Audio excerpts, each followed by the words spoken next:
The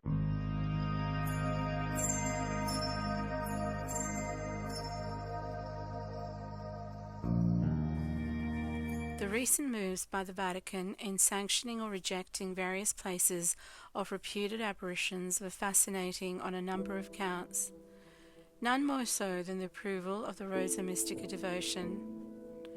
That was based on apparitions during 1947 and then during 1966 to an Italian woman named Pierini Gilli of Montichiari. And perhaps most interesting is the fact that this series of appearances by the Virgin Mary included messages that mentioned another alleged apparition spot in Italy called Ghiaie di Bonate. To quote Rosa Mystica directly, during an apparition to Gilli on December 7, 1947, "I shall show my heart tomorrow, of which the people know so little.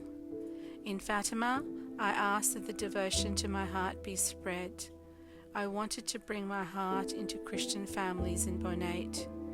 Here, in Montichiari, I wish to be venerated as the Rosa Mystica, as already indicated so often, together with the devotion to my heart, which must be specially practiced in religious institutes so that they may obtain more graces through my motherly heart.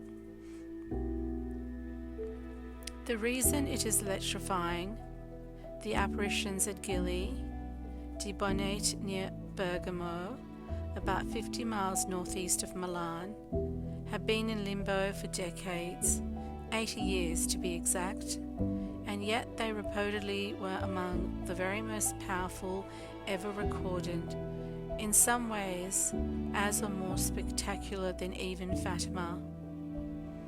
If the Bonate reports are accurate, and there seems little reason to doubt them, these were apparitions attended on at least 2 occasions by upwards of 350,000 people, at a time when there was no television news and of course no internet or social media.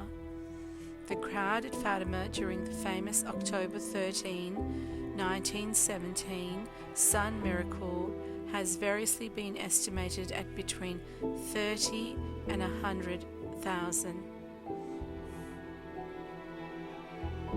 And the solar phenomena at Bonate were seen not just by those present, but in neighbouring towns and villages. Those phenomena, including the solar orb, spinning, turning colours, enlarging or shrinking in size, transmogrifying into the shape of the Virgin or a cross, and radiating a beam of light directly at the young girl who was the sole visionary. Her name, Adelaide Roncelli, a distant relative of Pope John XXIII.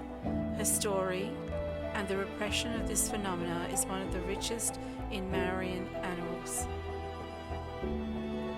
The reason for the suppression, despite countless eyewitnesses and a visionary who had been extraordinarily devout from her early years, a philosopher from a nearby seminary named Don Luigi Cortesi, apparently hostile to mysticism, demanded he be allowed to take Adelaide alone for an interrogation, during which he isolated and threatened the poor girl until she signed a confession stating that the apparitions had actually never occurred, a confession she soon after renounced, and one that the Vatican later rejected. Browbeaten relentlessly and placed in isolation, Adelaide eventually agreed and signed a letter Cortesi dedicated to her, saying, "I am a liar, I did not see the Holy Virgin, and I made up the story myself." Based on this forced confession, a diocesan court in Bergamo ruled in 1948 that there was no evidence of supernatural intervention at La Ghiaie and forbade any type of Marian cult. John XXIII later wrote a letter stating that the confession of Adelaide was invalid. Scuda, Archbishop of Milan, sent Father Agostino Gemelli, a physician and psychologist who found the Catholic University of Milan to examine Adelaide, concluding that Adelaide was perfectly normal and unable to make up this story. The damage done by a single skeptic sent the incredible apparitions, more spectacular than Rosa Mystica, into limbo, where they have remained until the recent mystical approval. Thus it is that the Bonate apparitions, again, cited by the Virgin herself at Montichiari, which now has the highest approval allowed by new Vatican norms, are prime for a major reconsideration. The story goes like this. On May 13, 1944, during World War II, and on the anniversary of Fatima, Adelaide was picking flowers to offer them to an image of Our Lady that hung halfway up the stairwell in her home. Her 6-year-old sister and some friends were with her when it happened. I saw a beautiful elderflower, but it was too high for me to pick. I was admiring it when I saw a golden dot coming down from above and gradually approaching the ground, and as it got closer, it became larger and larger, and in it I saw the presence of a beautiful lady with the baby Jesus in her arms, and on her left, Saint Joseph. She later testified.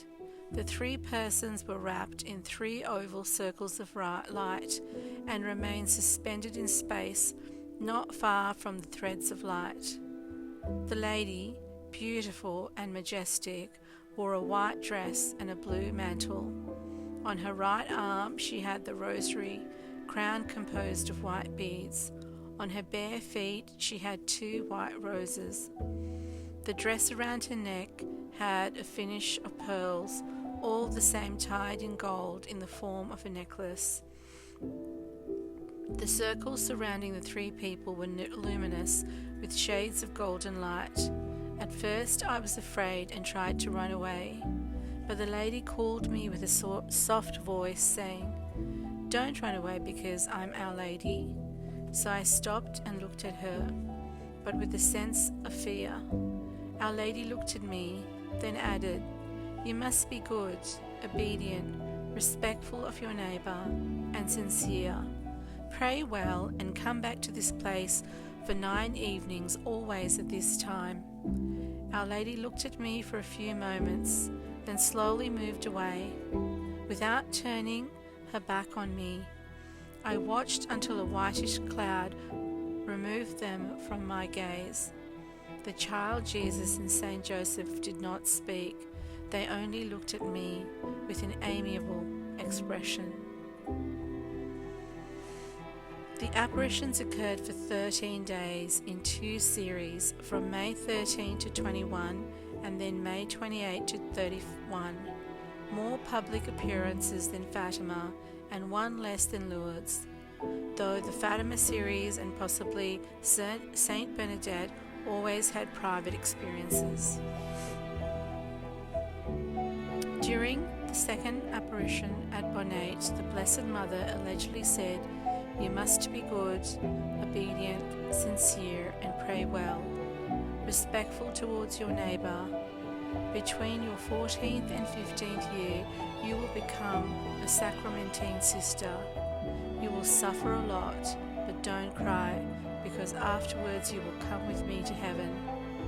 The Blessed Mother then slowly walked away and disappeared as she had the night before.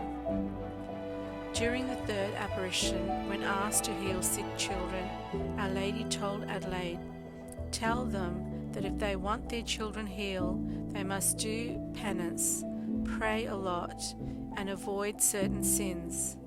If the men do penance, the war will end in 2 months, otherwise in less than 2 years."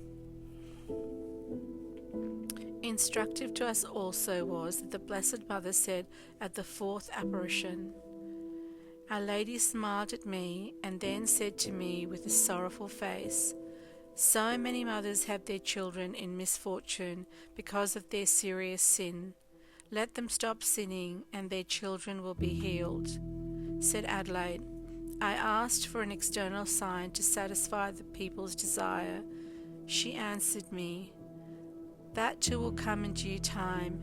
Pray for the poor sinners who need the children's prayers." So saying, she went away and disappeared. It was at the fifth apparition that the Blessed Mother said to Adelaide, "Tell the Bishop and the Pope the secret that I confide to you. I recommend you do what I tell you, but do not tell anyone else." This Adelaide would do, winning a personal visit with both her bishop and the Supreme Pontiff at that time, Pius XI. The messages were undeniably intriguing. "The prayer I like best is the Hail Mary," the Virgin told Adelaide. When asked if sick children should be brought there, the Virgin, with a heavenly voice, answered, "No, it is not necessary for anyone to come here. Those who can come will come, and according to their sacrifices they will be healed or will remain sick, but they must not commit any more serious sins." I begged her to perform some miracles so that people would believe her words. She answered me, "They will come too. Many will be converted, and I will be recognized by the Church." Then she added seriously, "Meditate on these words every day of your life. Take courage in all your sufferings. You will see me again at the hour of your death. I will keep you under my mantle and carry you to heaven." First dozens, then hundreds, then those tens of thousands began attending the apparitions. By the eighth apparition, there were a reported 30,000, soon growing exponentially. In fact, the one immediately following drew 200,000 before swelling towards the end to yet larger throngs. As Kudisi himself recorded, somebody noticed a strange beam of light shining upon the child and reflecting over the surrounding faces. Others noticed the sun had a cross shape. Others saw a solar disk whirl dizzily, forming a ring not larger than 1/2 meter.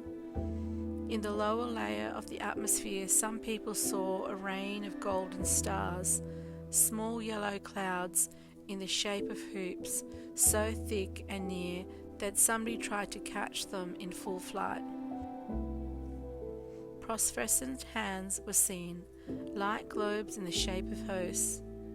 Another message: the sick who want to be healed must have more confidence and sanctify their suffering if they want to gain heaven. If they do not do this, they will have no reward and will be severely chastised. I hope that all those who will know my word will make every effort to earn heaven. Those who will suffer without complaint will obtain from me and my Son whatever they ask for. Pray much for those whose souls are sick. My Son Jesus died on the cross to save them. Many do not understand these words of mine, and for this I suffer. Notes a magazine called The Postal. All bishops of Bergamo from the time of the event up to now are firm believers in La Ghiaie, though none of them had enough courage to start a revision of the 1948 trial.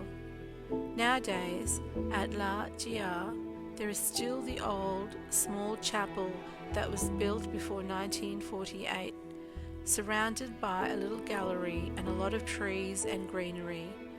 Recently, in 2019, the Bishop of Bergamo, Francis Bisseschi, authorized the cult of Mary, Queen of Families, at the small chapel, where flocks of believers still come to implore the mother of the family. At age 15, Adelaide entered the Sacrament cloister as the Virgin had promised her, but after a few years of persistent gossip, and because she had held suspect when not in open hostility by the official church and the other sisters, Adelaide was forced to quit the habit and return to a secular life. She became a nurse, married, had children, lived in anonymity in Milan, and died in 2014. She disappeared from public life, and only in the late 1980s did she realize a notarized declaration in which she stated once and for all that she genuinely had the apparitions of the Holy Virgin in May 1944.